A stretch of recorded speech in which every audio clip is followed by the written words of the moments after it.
Hi friends, పొద్దున్న లేచి స్నానం చేసి అన్నం అయితే తింటున్నా. ఎందుకంటే బండికి అయితే టైం అయింది. ఇక్కడ వచ్చేసి మా కుక్కను అయితే పెంచుకుంటున్నాం. ఎందుకంటే ఎవరైనా దొంగలు వచ్చినప్పుడు కాపలకు మొత్తానికి అయితే అన్నం కంప్లీట్ అయిపోయింది. బండి అయితే తుడుస్తున్నా, బండికి బయలుదేరాలి కాబట్టి బండి అయితే తీసుకొని జనగా బయలుదేరిన. మంచు అయితే ఘోరంగా ఉంది. మంచుకు రోడ్ అంతా పబ్లిక్గా కనబడతలే.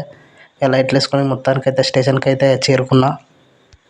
మన బండి ఆయిల్ చేంజ్ చేయక చాలా రోజులు అయిందని ఇలా ఆయిల్ చేంజ్కి అయితే పోవాలి. ఇంతలోనే 9:30 అయింది. బస్కి అయితే టెంపరవరీ పోతున్నా అని కాలేజ్ కాడికి పోయేటప్పుడు చాలా కోతులు ఉన్నాయి. కోతుల్ని కొట్టి బస్సు అయితే బయటికి తీసిన.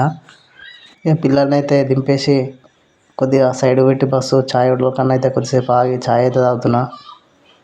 ఇంతలోనే మన గన్ని మెకానిక్ షాప్ కాడికి ఫోన్ చేసి బండి ఆయిల్ చేంజ్ చేయాలి అని చెప్పా.